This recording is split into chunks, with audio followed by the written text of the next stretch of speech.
할렐루야. 많이 좋아진 겁니다. 계속 좋아지고 있습니다.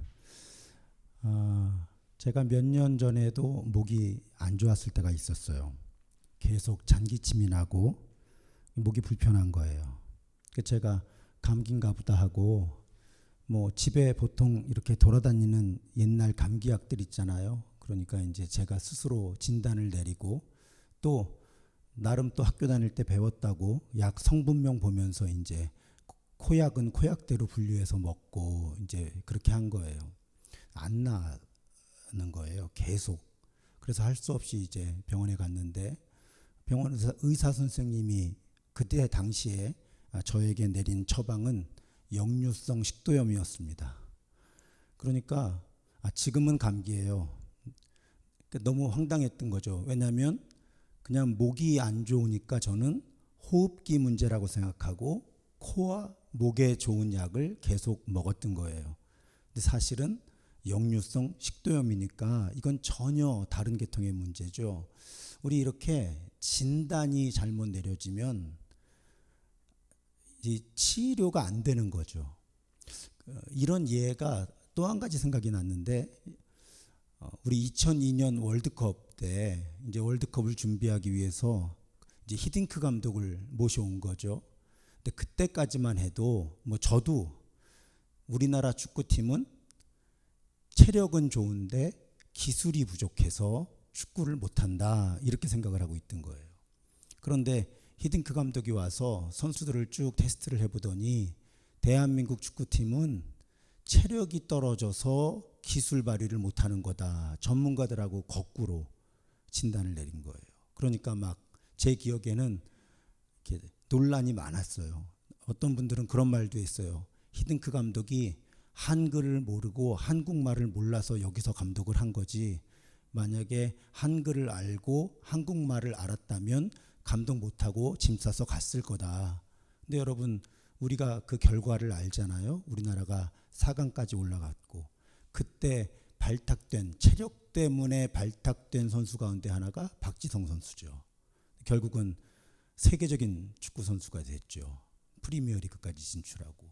그러니까 보세요. 모두가 다 한국 팀은 체력은 뛰어난데 기술이 없어서 안 된다고 할 때 히딩크 감독은 체력이 안 되니까 기술도 발휘를 못하는 겁니다 하고 다른 처방전을 내리죠. 그러니까 의학이든 어떤 분야든지 정확한 진단이 이루어지지 않으면 잘못된 방향으로 계속 접근하게 된다는 것을 우리가 알 수 있습니다. 오늘 본문의 예수님이 바로 그런 부분에서 또 명의가 되어 주시는 거예요. 관점을 바꿔주시는 거죠.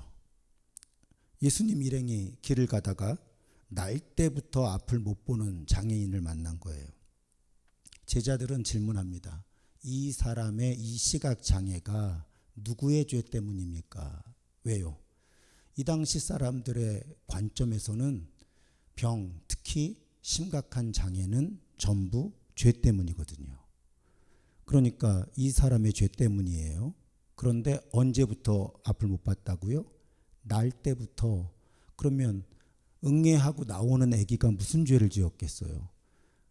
그런데 프레임이 딱 이 장애는 죄의 결과다 하는 프레임이 있으니까 분명히 죄 때문인데 태어날 때부터 앞이 안 보였는데 태아가 무슨 죄를 지었겠어요? 엄마 뱃속에서 죄를 지었겠어요? 그러니까 그 전제를 만족시키려면 장애는 죄 때문이다. 그럼 누군가의 죄를 찾아내야 되잖아요. 그러니까 어디까지 가는 거예요? 부모의 죄까지 가는 거죠. 그 질문을 제자들이 예수께 하는 거예요. 근데 예수님은 전혀 다른 틀, 요즘 말로 하면 다른 프레임으로 이 상황을 설명하시는 거잖아요. 예수께서 대답하시되 이 사람이나 그 부모의 죄로 인한 것이 아니라 그에게서 하나님이 하시는 일을 나타내고자 하심이라. 예수님은 병의 원인을 설명하지 않으세요.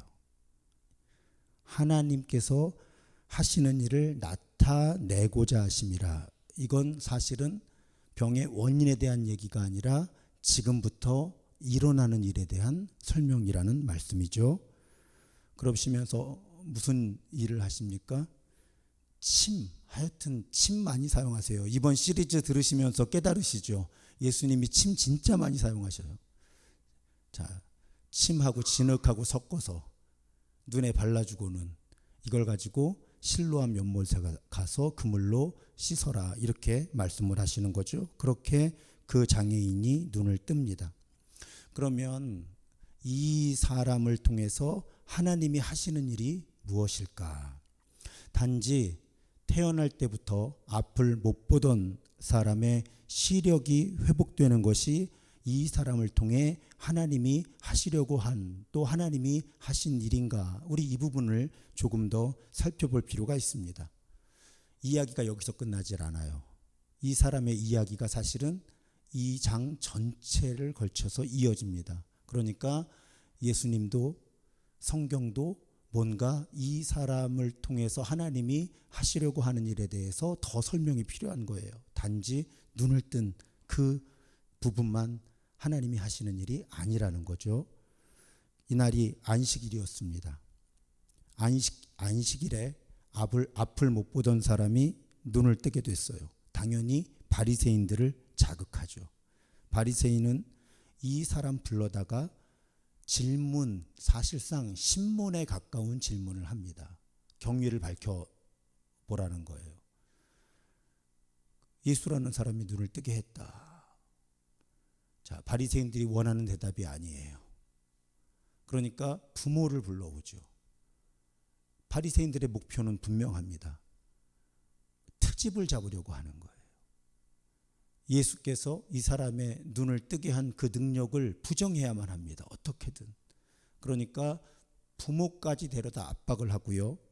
부모들은 분명히 알 텐데 이 과정을 모른다고 합니다. 본인이 성인이니까 본인에게 물어보십시오. 좀 부모님들인데 좀 매정해요. 본문을 쭉 여러분 읽어내려가시면 본문에서 부모들이 이렇게 반응할 수밖에 없었던 이유를 설명해 줍니다. 22절에 보면 당시에 이미 예수가 메시아라고 고백하는 사람은 유대교에서 출교를 당했다, 이렇게 설명이 되어 있어요. 그러니까 지금 선천적인 장애를 가지고 있던 아들이 눈을 떴는데 부모는 이 사건 때문에 본인들이 유대교에서 출교, 여러분 당시에 유대교에서 출교는 사회적 매장이거든요. 그게 더 걱정인 거예요. 그러니까 우리 아들이 어른이니 아들에게 물어보십시오. 우리는 모릅니다 하고 도망친 거죠. 그 상황을 회피한 겁니다. 그런데 이 시각장애인이었던 사람은 달랐죠. 이 사람은 끝까지 예수께서 자기 눈을 뜨게 해주셨다는 주장을 굽히지를 않습니다. 이 사실 바리새인 지도자들이면 종교 지도자들인데 이게 앞을 그동안 못 봐와서 상황을 모르는 건지 굉장히 담대하게 논쟁을 해요. 종교 지도자들하고 공격까지 합니다. 왜 당신들이 이 상황을 파악을 하지 못하냐고. 그리고 매우 정직하게 예수께서 자신의 눈을 뜨게 해주셨다는 주장을 굽히시질 않죠. 이 바리새인들 역시 프레임이 있었습니다. 장애는 죄의 결과다. 그러니까 이 바리새인들도 이 앞을 못 보던 이 장애인은 죄 중에 태어난 거예요. 그래서 몹쓸 저주를 하죠. 죄를 뒤집어 쓰고 태어난 주제에 네가 우리를 감히 훈계하려 들어? 그리고 회당에서 쫓아내버려요. 그때 예수께서 다시 이 앞을 못 보다가 다시 보게 된 사람을 찾아오시죠. 그리고 물으십니다. 네가 인자를 믿느냐? 우리 인자 배웠잖아요. 문자 그대로 하면 사람의 아들인데 사실은 하나님을 지칭하는 것이고 예수가 하나님이심을 지칭하는 표현이다. 물으신 거예요. 네가 인자를 믿느냐? 그랬더니 이 사람이 묻죠. 그분이 어느 분입니까? 제가 그분을 믿겠습니다. 그랬더니 예수께서 네가 이미 그를 보았다. 너와 말하고 있는 사람이 바로 그 인자다. 그랬더니 이 사람이 주님, 내가 믿습니다 라고 말하고 예수께 엎드려 절합니다. 여기서 예수께서 하시는 말씀이 하나님께서 하시려고 했던 일이 무엇인가를 한 단계 다른 차원으로 끌어올려요. 39절을 세 번역으로 보면 나는 이 세상을 심판하러 왔다. 못 보는 사람은 보게 하고 보는 사람은 못 보게 하려는 것이다. 이렇게 말씀하십니다. 그러면 여기서 예수께서 이 시각장애인의 눈을 보게 하신 것에 층이 드러나는 거예요. 세 가지 층이 드러납니다. 첫 번째 층은 문자 그대로 이 몸의 시력을 회복시켜 주신 거예요. 못 보던 것을 보게 된 겁니다. 두 번째 단계는 영의 시력을 회복해 주신 거죠. 예수가 어떤 분이신지를 깨닫게 해주신 겁니다. 그래서 이 장애인이었던 사람으로 하여금 예수가 메시아, 그리스도, 인자라고 하는 것을 보게 하셨고 예수를 믿기로 결단하게 하신 거예요.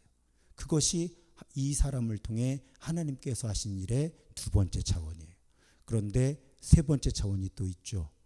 이 장애인을 통해서 하나님께서 예수께서 하시려고 했던 일은 이 사람을 통해서 예수께서 메시아이고 그리스도이시고 인자이신 것을 주변에 드러내는 표적을 삼으신 것입니다. 이 세 가지 층 모두가 이 사람을 통해서 하나님께서 하시는 일이었던 것이죠. 우리 하나님이 그 일을 이루신 것입니다. 그래서 여러분, 이 시각장애인의 치유는 단지 눈의 시력을 회복하는 이야기에서 마무리되는 것이 아니라 예수님이 어떤 분이신지를 알아보는 영적 시력의 회복 이야기로 마무리가 되고요.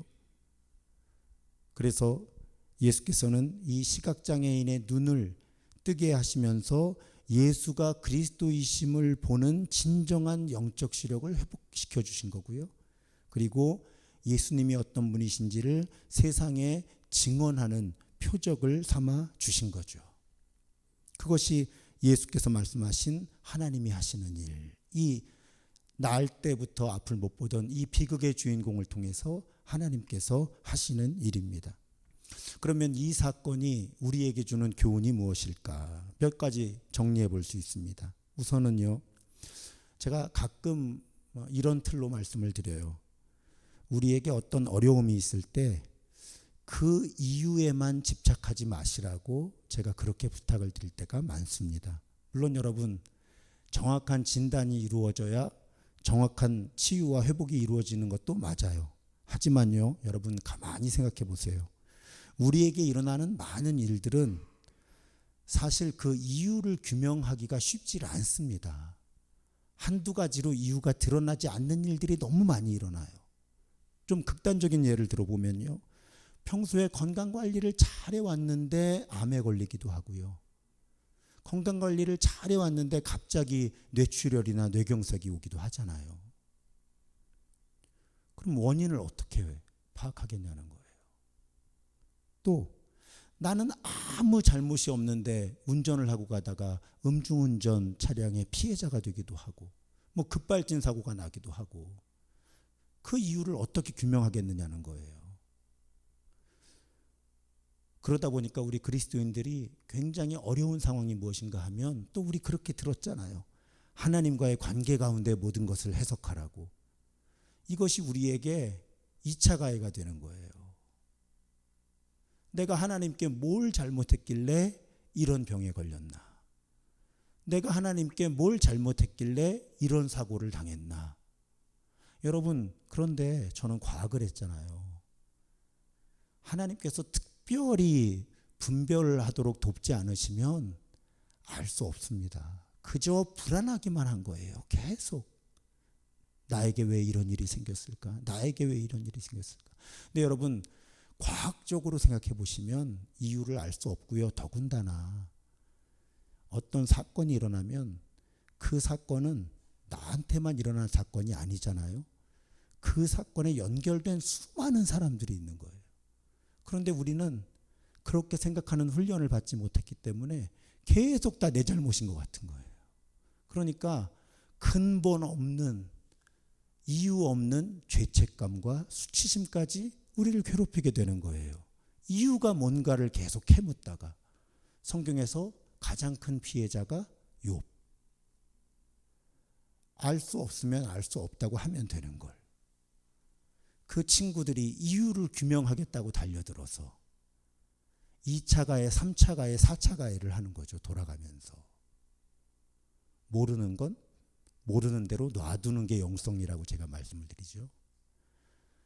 이유를 알 수 있는 상황도 있습니다. 경계면이 모호한 건 사실이에요. 하지만 우리에게 일어나는 일들이 어디서부터 왔고 왜 그런 일이 일어났는지 우리는 사실은 정확하게 분별하는 것이 불가능한 상황이 많다는 거예요.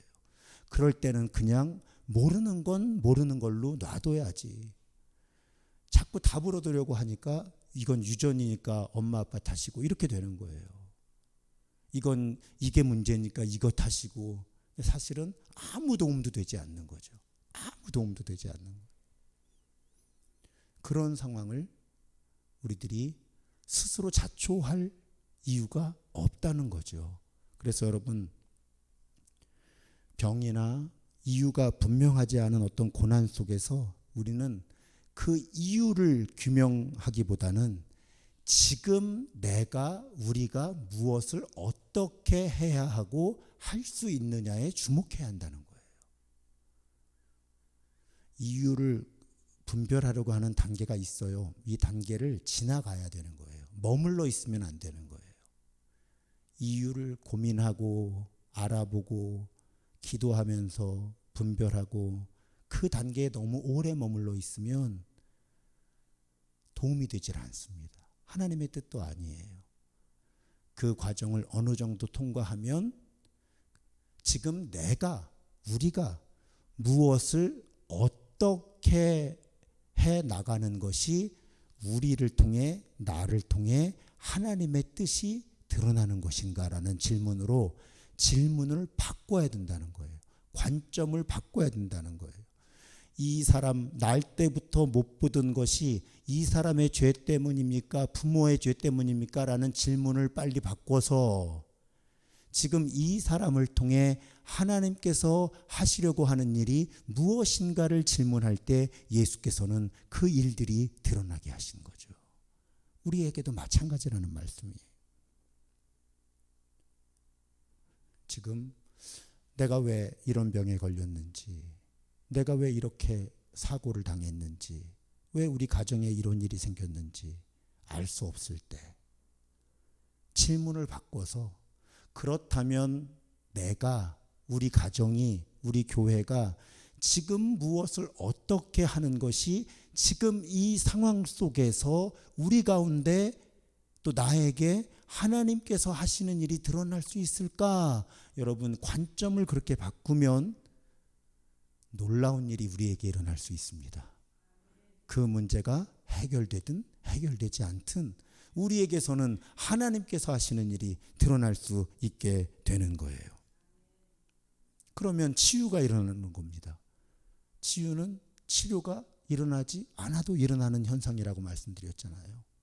지금 우리에게 하나님께서 이루시려고 하는 일이 무엇일까를 질문하면서 그 질문에 대한 답을 분별하고 그 길을 따라가면 그 문제가 해결되기도 하고 해결되지 않더라도 우리는 그 문제를 넘어설 수 있게 된다는 것이죠. 여러분, 오늘 이 시각장애인에게서 우리가 배울 수 있는 아주 단순한 태도, 그냥 단순하게 순종한 거예요. 여러분 생각해 보십시오. 예수님 이상하잖아요. 그냥 말씀만으로도 고쳐주실 수 있는데 굳이 침으로 진흙을 이겨서 눈에 발라주시죠. 그래도 여러분, 제가 설명드렸죠. 이게 이 당시에는 치료요법일 수 있다고. 거기까지는 이해할 수 있어. 근데 예수님 너무하시는 부분이 있어요. 그냥 침하고 진흙하고 이렇게 해서 여러분 이게 얼마나 제대로 달라붙기는 하겠어요. 눈에 솔직히 상상을 해보세요. 근데 그냥 그쯤 하고 고쳐주시지. 실로암 못에 내려가서 그 물로 씻으래요. 여러분 혹시 시각장애 체험해 보셨어요? 제가 옛날에 청소년부 전도사를 할 때 여름 수련회 프로그램으로 장애 체험을 같이 해본 적이 있어요. 이 몸의 어떤 부분에 장애가 있다고 가정을 하고 한 20분 정도 그 장애를 가지고 어디부터 어디까지 이동을 한다든지 어떤 미션을 주는 거였어요. 여러분, 제가 눈에 까만 안대를 하고 체험을 해봤는데요.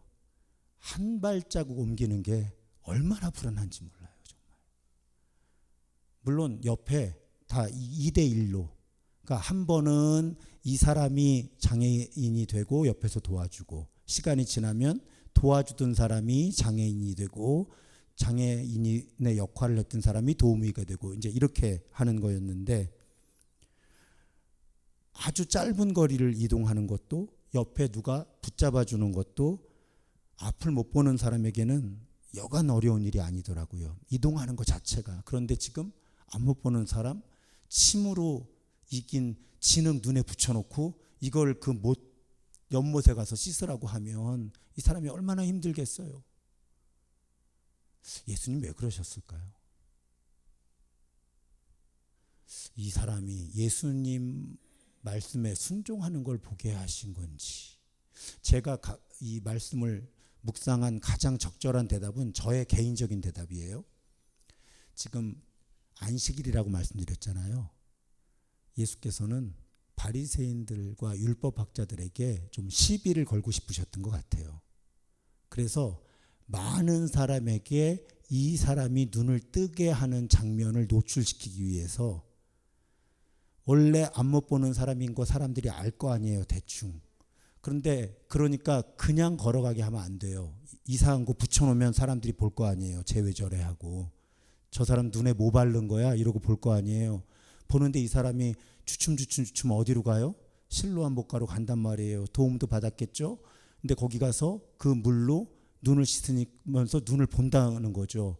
모든 사람이 주목하게 하기 위해서 예수께서는 눈에 진흙을 발라주시고 연못까지 가서 씻으라고 하신 것이 아닐까. 그래야 이 주변의 모든 사람들이 이 사람이 원래 어떤 사람이었는데 어떻게 되었는지 그 변화를 본 다음에 이 상황에 대해서 질문을 던지고 이 상황에 대해서 트집을 잡게 하기 위해서, 그래야 이 앞못보다 다시 보게 된 사람을 통해서 예수께서 어떤 분이신지가 분명하게 드러나기 때문에 예수께서 이 사람 눈을 뜨게 해주시는 대신 심부름을 지키신 것이 아닐까. 눈에 침으로 잘 갠 진흙 바르고 저 연못까지 가서 씻는 그 과정을 감당하도록, 그렇게 예수님을, 또 예수님의 치유를, 또 예수님이 어떤 분이신지를 드러내는 도구로 삼으신 것이 아닐까.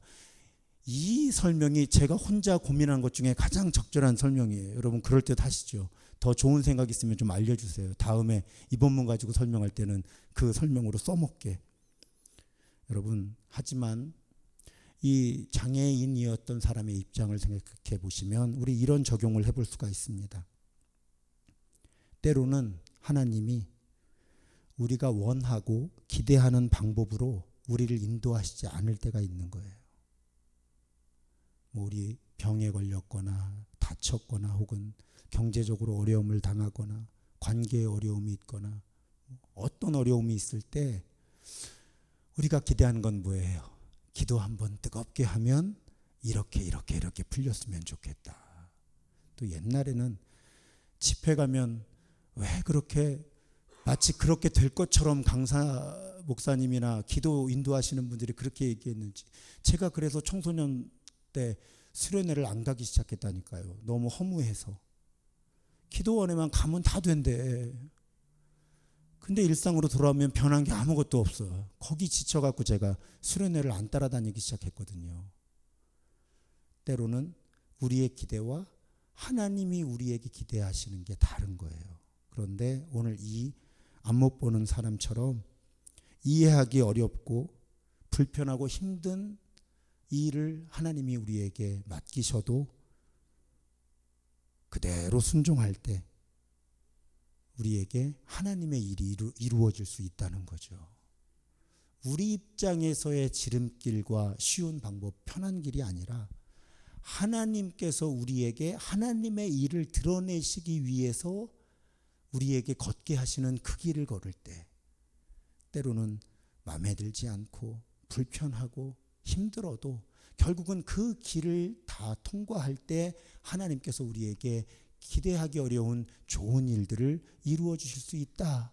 치유와 회복을 이루어 주실 수 있다. 또 하나님의 도구로 우리를 사용해 주실 수 있다 하는 그 증언을 오늘 이 안 못 보는 사람 묵묵하게 침으로 갠 진흙 바르고 실로암 못까지 가는 힘겨운 발걸음을 통해서 우리에게 증명해 주고 있다는 말씀이죠. 그런데 여기서 한 걸음 더 나가야 합니다.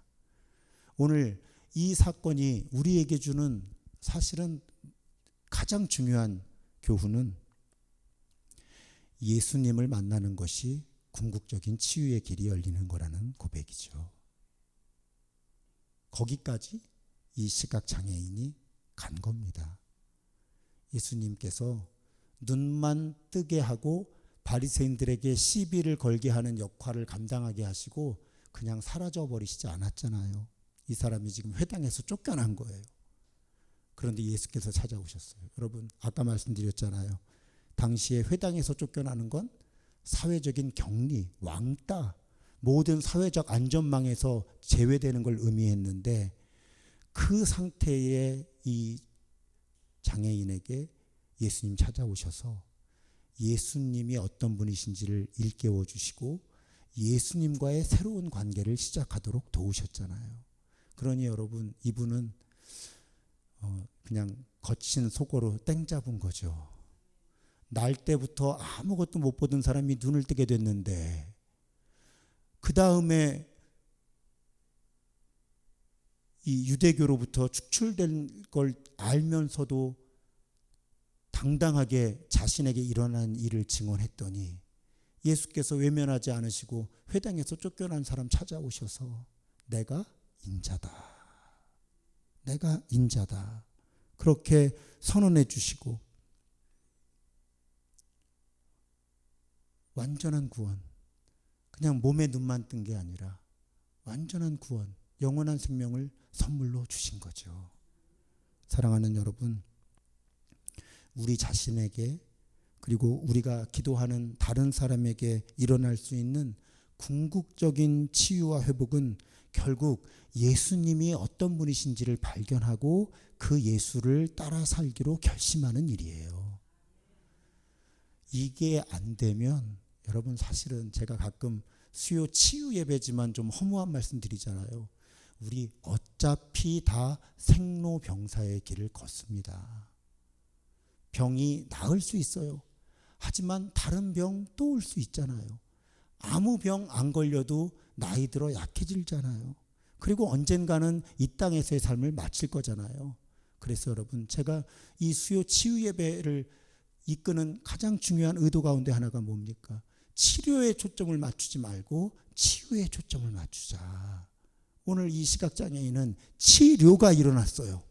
그런데 치료가 일어나고 뭐 끝난 것이 아니라 예수님을 만나서 궁극적인 치유까지 경험하게 되었다는 것입니다.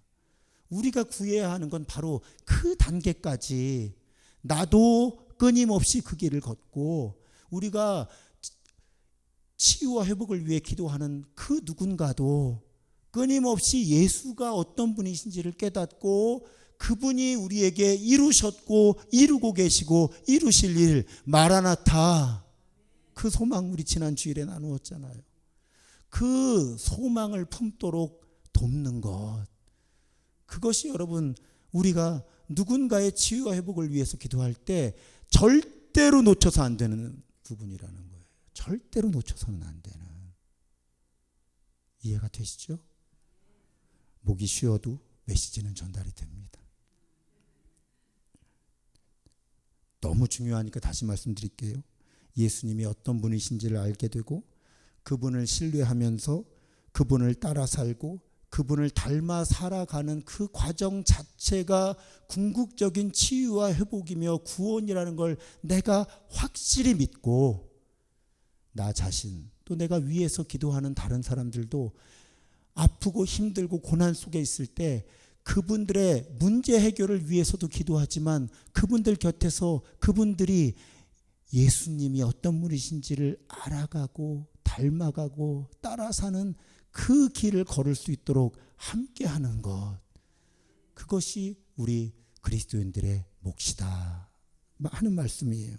사랑하는 여러분, 오늘 예수께서는 관점을 바꿔주십니다. 도대체 왜 나에게 이런 일이 생겼는가? 그 질문에 묶여있지 말라고 하시는 거예요. 지금 내가 무엇을 어떻게 하는 것이 나를 통해 하나님께서 하시는 일이 드러나는 것인가? 질문을 바꾸라는 거예요. 또 한 가지는 문제가 해결되는 것이 궁극적인 목표가 아니라 예수가 그리스도이시고 주님이심을 고백하고 그를 따라 살아가는 삶의 길을 걷게 되는 것이 궁극적인 치유의 길이다 하는 것을 오늘 우리에게 일러주십니다. 정말 힘들고 어려우면 이 전환이 잘 안 돼요. 그래서 교회가 필요해요. 공동체가 필요한 거예요. 누군가 이 문제에 매여 있다면, 내가 왜 이런 고통을 당해야 해?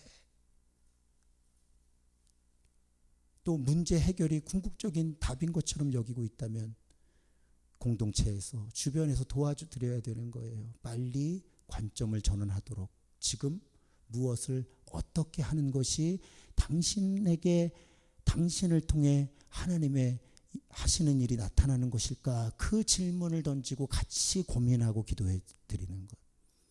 그리고 고통 가운데 있는 분이 문제가 해결되는 것이 목표가 아니라 예수를 그리스도로 주님으로 고백하며 그 영적으로 성장해 가는 것을 돕는 것이 내가 도와줄 수 있는 것이다 믿으며 그 길을 함께 걸어드리는 것.